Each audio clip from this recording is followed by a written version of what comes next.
bright future made by you.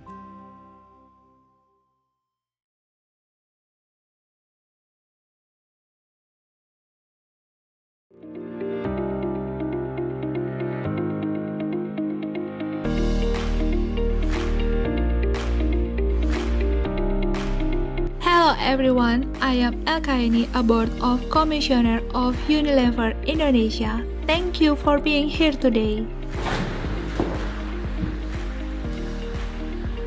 Hi, my name is Yocky Tegar H.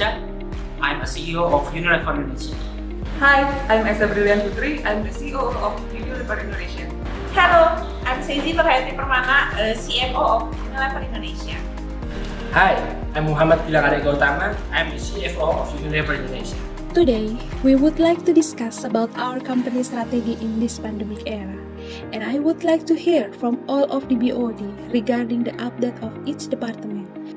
The first, I would like to ask Pak Yocky as a CEO, how do you see the COVID pandemic in Indonesia industry landscape?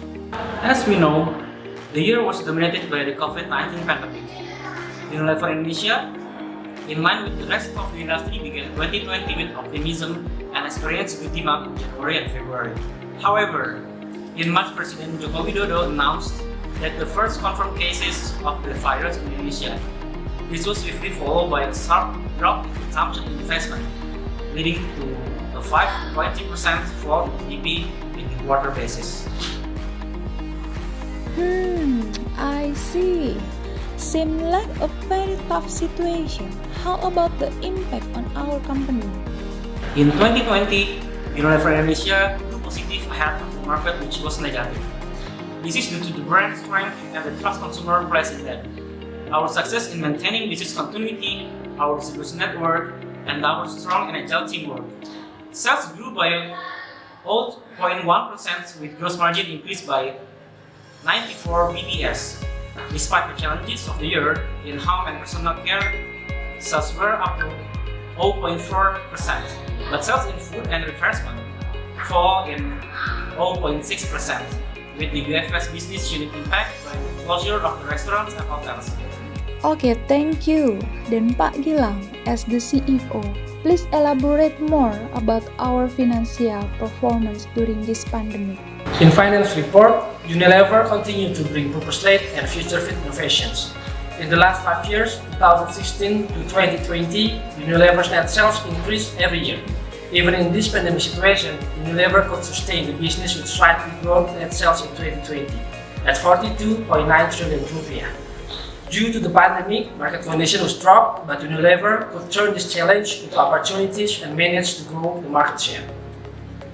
And in the net profit, the company's net profit decreased in 2020 at 9.4 trillion rupiah, which is 6.6% from 2019 net profit.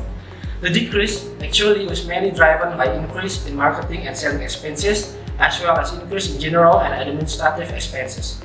So, this pandemic quite gave impact to our business. Even we have increased the net revenue, but our net profit decreased during these 2 years of pandemic. We need to do something about this. As we know, Unilever is market leader. Could you please share with me what our company strategy is in holistic view? Addressing the decreasing on our performance of our company during the pandemic COVID-19, we have some strategies in some policies. The first one, we know the customer behavior. We quickly pick up trends and translate them into opportunities. They are researching the changing of consumer behavior with surging demand for health and hygiene, as well as in home consumption products. The second, we see that e-commerce is really promising. The company was ready to tap into the very high demand for e-commerce triggered by the pandemic, as face-to-face transactions were difficult, right? Third one is on the people sector. After the first cases of COVID-19 will come from Indonesia, we reset our priorities and places the health and the safety to our people as the number one. We protect them to continue to develop and invest in our future leader, and we continue to hiring 25 management training to ensure that we remain competitive and future fit. The next is regarding supply chain. In addition to prioritizing the health and well-being of staff, We prioritize business continuity and ensuring product availability, capturing shift in demand and channels, and safeguarding profitability and cash collection, given the financial difficulties experienced in many parts of the economy. And the last is, we always support government in facing the pandemic COVID-19. Unilever Indonesia leadership team also made a firm commitment that we prioritize support to Indonesia, its government, and local communities as best as cope with the huge challenge in curbing infection rate. Looks great to me, but I would like to get into the details for each department strategy. Let's start with Operation Department. Bu Esha, how does the operational division deal with the transformation that must be carried out in the COVID-19 pandemic situation? Unilever Indonesia carried out a number of transformations both internally and externally to face challenges during the pandemic. In the case of FMCG business, the pandemic caused massive disruption for the supply side operations. Disruption that occurs on the demand side ultimately changes the consumer behavior. The ability to adapt with digital technology and strengthen position in e-commerce is key to facing the latest challenges of this pandemic. During this pandemic, internally we streamlined the work process, speed up the decision-making process, and improve data accuracy. For that, we introduced the Integrated Operation Division. Can you explain the strategies made by each operational division from supply chain, logistics, and human resources? In supply chain division, we implemented strict safety and hygiene protocols, including a proactive COVID-19 test program in our factories and distribution center and among our field forces to ensure the utmost safety of our people. On the other hand, the automation and digitalization programs we had already initiated proved useful during the pandemic. Through our customers' digital portal, our distributors are able to place orders and monitor progress. Through data mining and analytics, we also able to plan our end-to-end supply chain better, from distribution planning to production and material supply planning. In logistics division, we continue with our digital logistics transformation in 2020 despite the pandemic. We launched several initiatives. The launches were weighted towards the second half, such as the gate management system and artificial intelligence distribution planning model, analytics and enhancement in several features of the digital logistics system. This initiative has helped to reduce unplanned costs, improve indirect resource productivity, increase asset utilization within the fleet network, and enhance customer experiences. In human resources division, we always put attention to our people's well-being and encourage them to take care of all core aspects of well-being by being mindful of their emotional state, taking care of their mental state, remaining physically active, and having a leadership purpose. In April 2020, with COVID-19 pandemic, the company reset its priorities and placed the safety and well-being of our 5,000 employees as our number of priority. With a healthy and monitored workforce, supported by daily health surveys and a team of 15 doctors, the company was able to focus on its goal of consistent, profitable, competitive, and responsible growth. During COVID-19 pandemic, which has significantly changed our business landscape and the way we are working, our training and competency development is good with primary focus and developing future-fit capabilities and world-class learning by embedding future-fit plan or FFP. FFP empowered employees to work on their focus skills, purpose, standard of leadership, and well-being. FFP has enabled employees to pivot their priorities in learning according to business priorities and to learn on how to manage their well-being better. During the pandemic, consumer behavior trends changed. Then what are the strategies from the operational division to follow current trends in consumer behavior?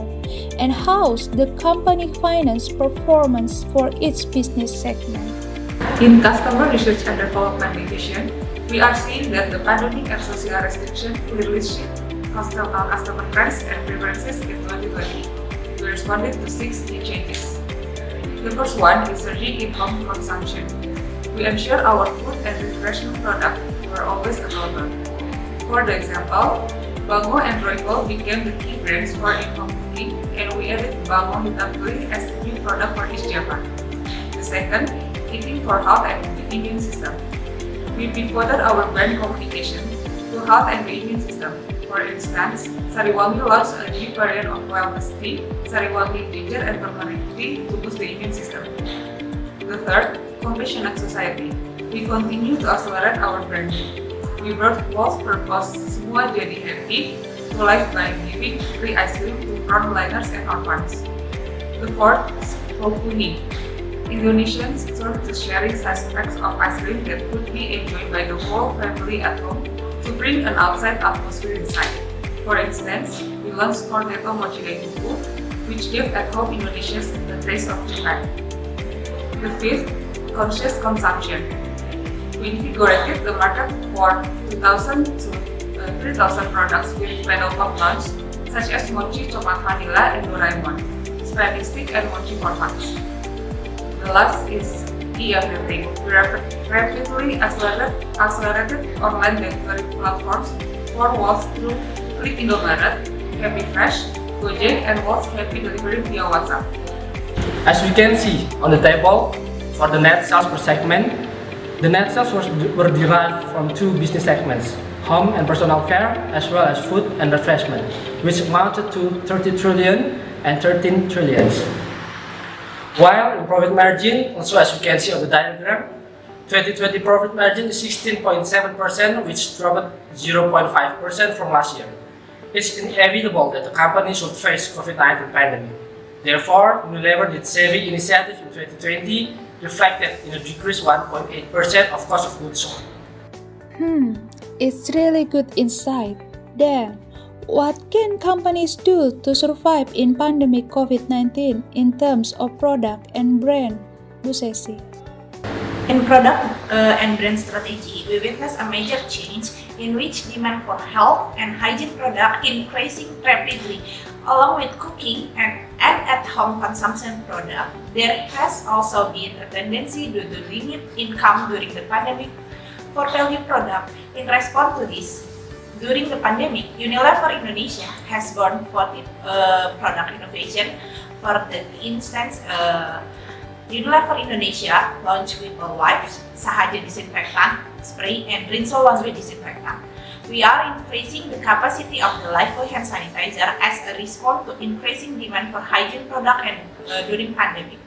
For household consumption product, we launched Bango, Bumbu Kuliner Nusantara, as well as in-house ice cream variants such as Walls, Vineta, and Mini Unicornet. We also introduced less expensive product, alternative and smaller quantities of its existing product. Among others, a smaller pack of Lifebuoy liquid soap and soy sauce Bango, among other products, to cater changing demand. It seems the strategy is quite costly. Please make sure the innovation could be well received in the market. Then, what is your sales and marketing plan? For sales strategy, facing the behavior of online shopping patterns, also make Unilever develop several digital platforms such as Unilever Home Delivery, Unilever Professional, and Sahabat Larus to strengthen then our B2B and B2C sales channel during the pandemic. In marketing strategy, in 2020, we shift from interest-based precision marketing to socio-demographic and broad marketing for segmentation across categories and focus in performance marketing. For the consumer engagement strategy, Home Care reacted fast to help protect Indonesia with safety and hygiene education. We also support the government in COVID-19 through the campaign of #MariBerbagiPeran in order to help Indonesia cope with the pandemic, which reached to 100 billion rupiah in distribute to the public and health service facility. Okay, thank you. Last but not least, I'd like to hear the strategy in financial department. Would you please explain? Unilever has done stock split strategy, start effectively from 2 January 2020 as per approval from the Indonesia Stock Exchange, and as a result at the extraordinary meeting of stakeholders on 20 November 2019. The shareholders agreed Unilever decreased the share price to ratio 1 to 5, which makes the company's shares record in the IDX become 38 billion from 7.6 billion. Unilever decided to do stock split in order to increase number of shares in the market and decrease the share price. Also, to encourage investors to buy Unilever share to keep the liquidity of the companies and increase share transaction. Okay, thanks all. Let's do all the things that has been presented with optimism and keep Unilever Indonesia still growing positively with the power of innovation and digitization, remain consistently focused on employee health, consumer confidence, and continue to contribute to shade amidst the challenges of this pandemic. Stay ahead of the present and the future. Okay, good luck and stay healthy.